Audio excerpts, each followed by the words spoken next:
네, 오늘 이 시간 화요일을 책임져 주실 선재 위원님 나와 계십니다. 위원님, 안녕하세요. 네, 안녕하십니까. 네, 오늘 가을 장마가 좀 이제 네. 오면서 비가 내리느라 네. 오시는데 힘드시진 않으셨나요? 네, 약간 막히긴 하더라고요. 근데 저희 차트 흐름만큼 하겠습니까? 네, 맞습니다. 네. 근데 코스피 같은 경우는 좀 다섯 거래 연속 상승하는 모습을 네네네, 보였는데 맞습니다. 또 이렇게 해외 선물의 입장에서는 이게 단기간의 반등으로 그칠 수 있다 이렇게 보시는 건가요, 위원님?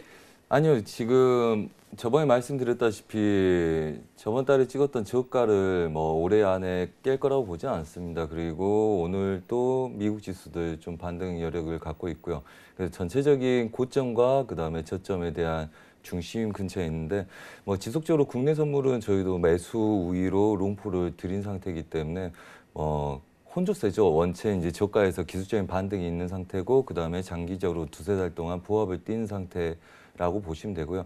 기술적으로 저가를 깨기에는 너무 큰 이슈이기 때문에 아직 지금 같은 이슈에서는 저가를 깨는 걸 볼 수는 없다. 그래서 개인적인 예상이지만 내년 초중반까지는 버틸 가능성이 높다.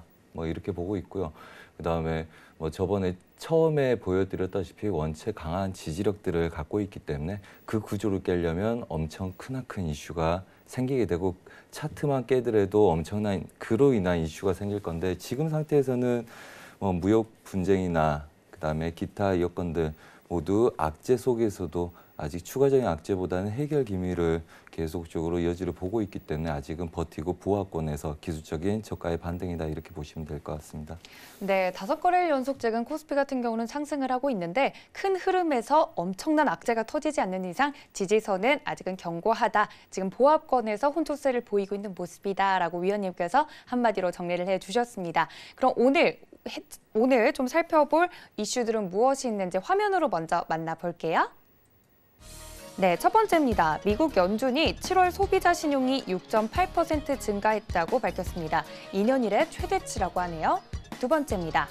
무디스가 포드 신용 등급이 바로 투기 등급인 정크로 강등했다라고 전했습니다. 무역 전쟁의 희생양이 되는 것이 아니냐라는 걱정의 목소리가 나오고 있습니다. 세 번째입니다. 문우신 장관이 경기 침체 예상을 하지 않고 있다. 중국과 환율 조작 문제도 10월 달에 있을 만남에서 이야기를 할 것이다 라고 밝혔습니다. 네 번째입니다. 오늘부터 서울에 하늘색 수소 택시차가 달린다고 하는데요. 국회에 있는 수소차 충전소가 오늘부터 운행을 했는데 중간에 잡음이 있으면서 계속해서 지속될 수 있을지 걱정의 목소리가 들려오고 있습니다. 이렇게 총 4가지 이슈를 구성을 해봤는데요. 첫 번째부터 살펴봐야 할 것 같습니다. 월가가 경제 둔화 우려에도 소비자들은 전반적으로 제약을 받지 않는 모습이었는데요. 미국이 계속해서 연준을 압박을 할 때 조금 더 소비자들이 많이 소비를 하게 하려면 조금 금리를 또 인하해야 된다라고 압박을 했는데 네. 그것보다는 소비자 신용이 증가하게 나왔습니다. 아직은 미국 시장이 좀 견고한 모습이겠죠?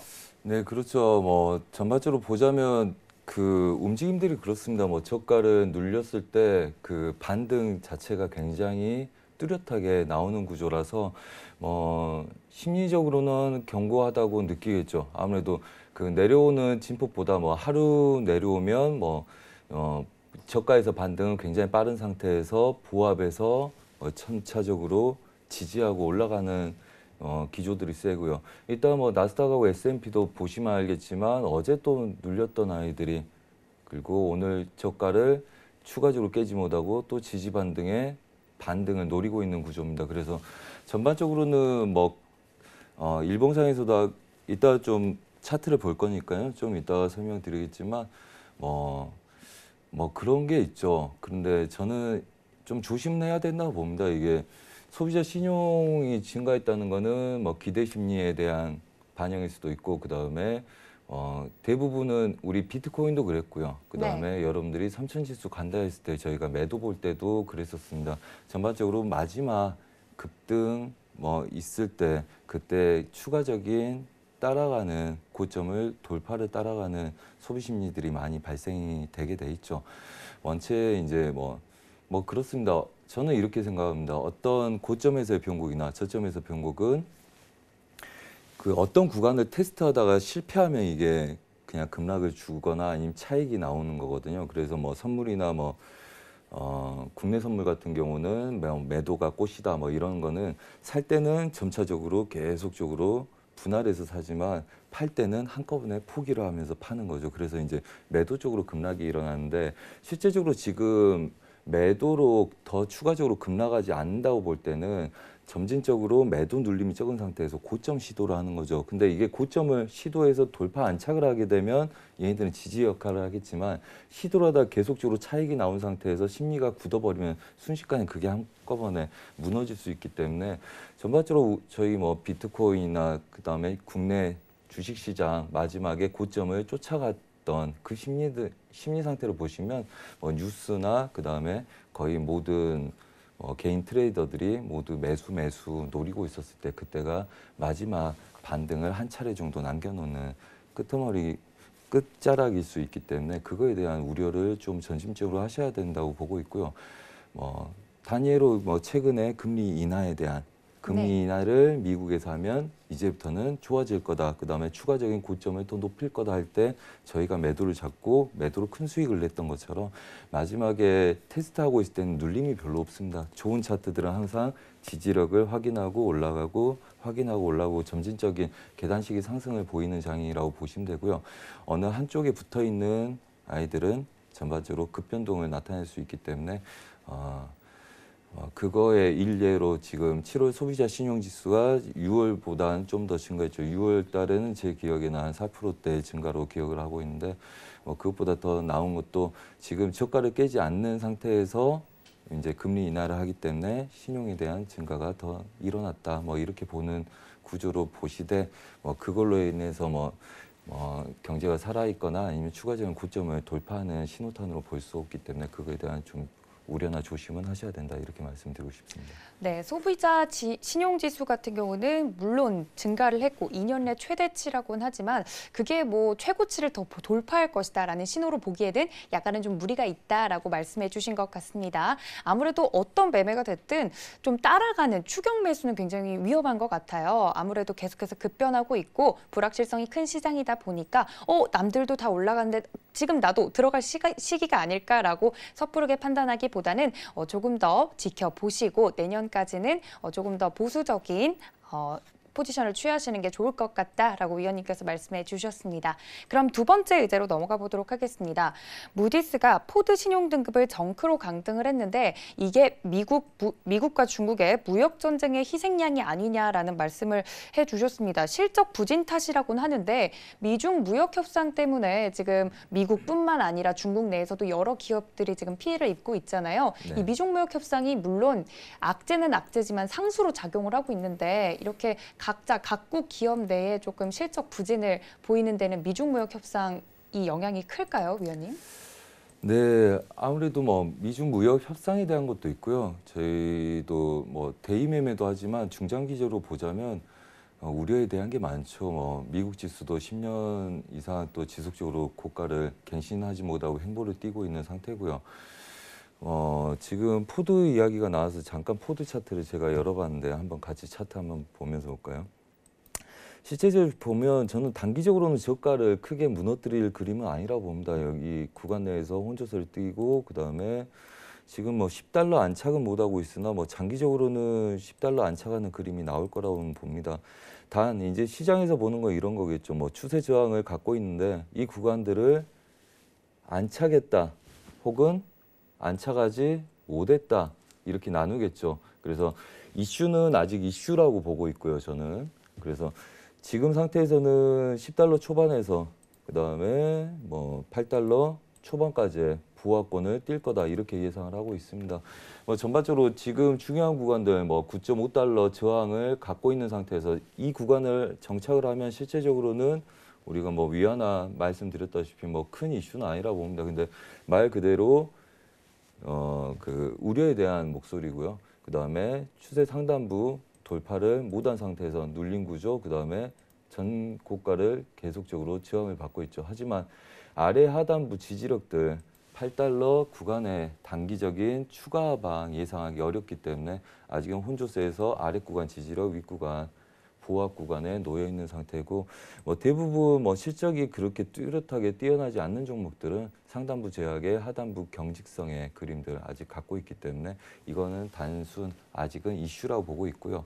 뭐 이 뉴스를 옹호하고자 하는 분들은 아무래도 이 구간들 돌파 안착을 또 못하고 있다, 또 못하고 있다 이렇게 말씀을 하시겠죠. 아까는 이 구간들이 지지하고 이 구간 저항으로 보이겠지만 전반적으로 이 아래 하단부가 깨진 구간들을 재차 안착하지 못하고 빠졌기 때문에 그렇다면 저번 주부터 포드가 왠지 지지력이 좀 약하다 이런 이야기가 나올 수 있죠. 하지만 제가 분석한 바로는 지금 차트를 봤을 때 저가를 깰 만한 구조는 아니다. 그래서 하단부에서 보합 구간을 당분간 뛰는 단순 이슈에 대한 내용들이고 큰 그림 자체는 제가 볼 때는 뭐 이렇습니다. 물론 이런 이슈들은 계속적으로 지켜봐야 되겠지만 저가를 크게 낮추지 않고 지속적으로 우상향을 만들 수 있는 구조를 아직 갖고 있기 때문에 우선 10달러 정착에 대한 내용들을 좀 더 봐야 된다. 그래서 무역 전쟁의 희생은 굉장히 뭐 업체들은 다 있다고 봐야 되겠죠. 그게 뭐 단순히 미국과 중국과에 대한 뉴스도 아니고 그다음에 한두 분야의 종목들에 대한 문제도 아니기 때문에 이거에 대한 전체적인 내용들은 있을 거다. 다만 이제 뭐 중국 소비가 많은 물량에 대해서는 뭐 포드도 마찬가지고요. 똑같이 뭐 같은 저가의 지지력들 형성하지 못하면 추가적인 하방이 있겠으나 아직은 뭐 9월달 그다음에 올해 연말 안에는 계속적으로 뭐 만남을 유지하고 또 지금 또 새로운 뉴스가 나왔기 때문에 그에 대한 뉴스를 좀 더 지켜보시면서 보시는 게 중요하다. 그래서 전반적으로 특별한 이슈가 없는 아이들은 지금 추가적인 안착 돌파를 못하고 있기 때문에 그 포드만의 문제는 아닐 거다. 뭐 이렇게 말씀드리겠습니다. 네, 맞습니다. 아무래도 이제 포드라고 하면 굉장히 유명한 자동차 회사이기 때문에 이 정도의 회사가 흔들릴 정도면 미중 무역 협상의 여파가 굉장히 큰 게 아닐까라고 많은 분들이 걱정하실 텐데요. 비단 포드만의 문제도 아니고 아무래도 하방 지지력이 나오고 있는 모습을 확인해야 되기 때문에 섣부른 판단보다는 단기 이슈로 보는 것이 더 맞을 것 같다라고 위원님께서 말씀을 해주셨습니다. 그럼 자연스럽게 세 번째 의제로 넘어가 봐야 될 것 같은데요. 문우신 장관이 경기 침체를 예상하지 않는다라고 강하게 말을 했습니다. 또 중국과의 환율 조작 문제도 10월에 있을 만남에 이야기를 할 것이다라고 말을 했는데 아무래도 중국과 10월에 만날 것이다. 계속해서 중국과 만나고 있는 그 만남 자체를 시도하는 것 자체는 굉장히 긍정적인 신호일 것 같아요. 근데 네. 서로 이렇게 만날 거라고 이야기는 하고 있는데 뾰족한 수는 아직도 나오지 않고 있잖아요. 그러니까 네네. 만남 자체를 좀 긍정적으로 보는 건 좋을까요, 위원님? 네, 그렇죠. 아무래도 우선은 저희는 이제 뭐 트레이더이기 때문에 시장은 변동성을 주는 게 항상 좋다고 보고 있습니다. 항상 좋다고 보고 있고 그래야지 이제 차익도 나오고 어떻게 보면 기술적인 대응은 이렇죠. 보합 구간에서 움직이지 않고 있으면 대부분 보합 중심에 놓여 있습니다. 차트가. 그래서 거기서 방향을 보게 되죠. 근데 실제적으로 방향에 맞지 않으면 보합 구간 하단부나 상단부에서 물리신 분들이 손절하거나 버리거나 포지션을 결정하기가 쉽지가 않아요. 하지만 변동성이 있다면 그거는 뭐 손절도 짧게 잡고 그다음에 방향을 돌리거나 혹은 많이 움직였기 때문에 차익을 노리면서 분할 대비로 단가를 맞춰서 싸우는 구조가 나오기가 쉽죠. 그래서 변동성은 있는 게 좋고요. 중국 이야기가 나왔으니까 위안화 한번 다시 볼게요. 위안화는 저번에 말씀드렸죠. 7.2000대 안착하지 못하고 700까지 보합을 든다고 말씀드렸고 그 다음에 저번에 제가 나왔을 때 이 꼭대기에 있었죠. 이때 7.2000을 막 치고 있을 때였습니다. 제가 다시 7.100대까지 보합을 들 거다 이렇게 말씀을 드렸죠. 물론 하단부 꼬리들이 굉장히 많이 있습니다. 이 이유는 뭘까요?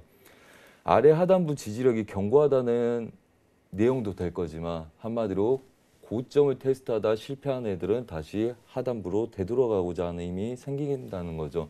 그래서 아직까지는 시장 전반적으로 미국, 중국 무역 협상에 대한 내용들에 대한 관망세가 아직 뚜렷하고요.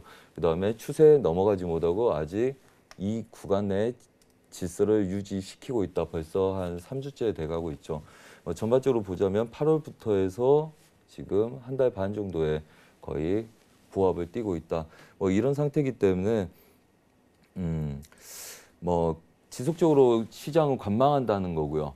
그래서 환율 조작이라는 이야기 계속적으로 말씀드리지만 타 방송에서 처음 고가를 갱신했을 때 제가 말씀드렸지만 7.000대를 넘어가서 우려하는 건 알겠지만 트럼프 대통령이 발언하는 거는 약간 본인의 자국 이익에 대한 우선주의가 좀 있는 것 같아 보이고요. 제가 전반적으로 큰 틀에서 보자면 벌써 한 달 반 동안 여기서 보합을 띄었던 것처럼 아직까지는 시장 관망세고 이 구간을 더 넘어갈 수는 없는 상태입니다. 그걸 이제 되돌리는 구조를 트럼프가 계속 환율에 대한 걸 인지하면서 크게 되돌리고 속도를 빨리 할 수는 있겠으나 지금 상태에서는 다 시장 전반적으로 계속 관망이라는 이야기를 하죠.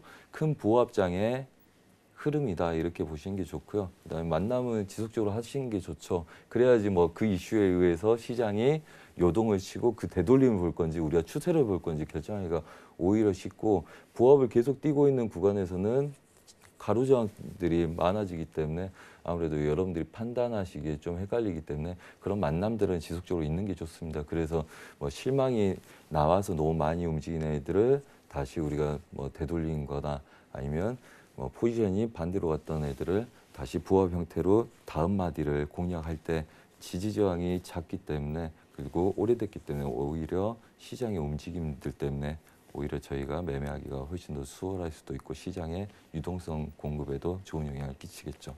네, 맞습니다. 한참 미국이 중국을 향해서 환율 조작국이다라고 이야기를 할 때도 어디까지나 자국의 이익의 관점에서 환율 조작국이라는 거지 범법 행위거나 사실 그런 건 아니잖아요. 그래서 그때 당시에도 트럼프 대통령의 한마디에 굉장히 위안화라든지 여러 가지 지표들이 움직였던 기억이 나는데 위안화 우리 위원님께서 봐주신 것처럼 계속해서 보합권이고 관망세를 유지해야 된다. 여러 가지 상황에 대해서 말씀을 해주셨으니까요. 참고해 보시면 좋을 것 같습니다. 마지막 문제 보도록 하겠습니다. 오늘부터 서울에 하늘색 수소 택시가 달린다라는 이제 제목으로 저희가 의제를 가지고 왔는데 이 수소차 관련주들이 굉장히 기쁜 소식이었을 것 같아요. 코스피는 5거래일 연속 지금 상승을 하고 있지만 좀 악재가 걷히는 모습인데 코스닥 같은 경우는 좀 맥을 못 추는 모양새였거든요. 그래서 네. 코스닥 내에서도 여러 가지 이제 주도주들이 있는데 수소차 관련돼서 이제 국내 선물이라든지 코스닥 이제 지수를 보시는 분들은 어떻게 하면 좀 코스닥 시장에서는 좀 이익을 낼 수 있을까요, 위원님? 네, 이거는 이제 대응에 대한 말씀을 드리기가 좋은데요. 우선은 국내 선물 차트 같이 보면서 말씀드리겠습니다. 네. 우선 개별 종목은 개별 종목에 대한 질문들이 들어오면 훨씬 더 봐드리기 좋겠지만 지금 이런 상태입니다. 지금 오늘 쳤던 구간들이 그 코스피 연계 선물을 보면 코스피 지수 갖다 보시면 되기 때문에 이걸로 설명드리겠습니다. 지금 6월 달부터 7월 달 쌍저가 여기 놓여 있죠. 쌍저가 놓여 있는 상태와 그 다음에 추세 저항과 맞닿는 구간들이죠. 실제 그래서 우리가 얘네들 매수 배팅을 롱포로 아래 구간에서 드렸었고요. 그 다음에 대신 300지수는 넘어가지 못하겠으나 지금 나스닥하고 미장을 좀 봐야 되겠지만 전체적으로 이제 추세가 추가적인 매수 돌파가 있다면 얘네들은 많은 그림들을 다시 올려놓을 수 있는 애들이죠. 일봉상에서도 보자면 저번에 한번 설명드렸겠지만 이 구간들을 깨기에는 굉장히 어렵다고 말씀드렸습니다. 그림 너무 좋고요. 대신 장기적으로는 이 아래 구간을 공략할 수 있으나 현재 상태로 제가 이 구간에서 한두 번 우리가 매수 매도를 굉장히 길게 본 다음에 올해 말까지는 얘네들 보합이다. 그래서 계속적으로 출렁거릴 거다. 이렇게 말씀을 드렸는데요. 우선은 지금 추세 지지력들이 이 구간들이 빠졌기 때문에 지금 추세로 급락을 보시는 분들이 계실 거고 그 다음에 이 구간들 넘어가길 원하는 분들이 계실 겁니다. 그래서 굉장히 중요한 구간까지 오늘 왔죠. 물론 선물하고 종합지수를 보신 전문가님들이나 일반 트레이더 분들도 굉장히 지금 구간들이 중요할 거라고 볼 겁니다. 그 다음에 추석 연휴 이후에 이 그림들이 위에서 놓일 수 있느냐 그거에 대한 관점을 여전히 주시하고 있겠죠. 그래서 일반적으로는 중심 라인까지 혼조세를 들 거다 가정을 두시고요. 추가적인 그림이 나올 수 있다 가정을 두시고 보신 거 괜찮다.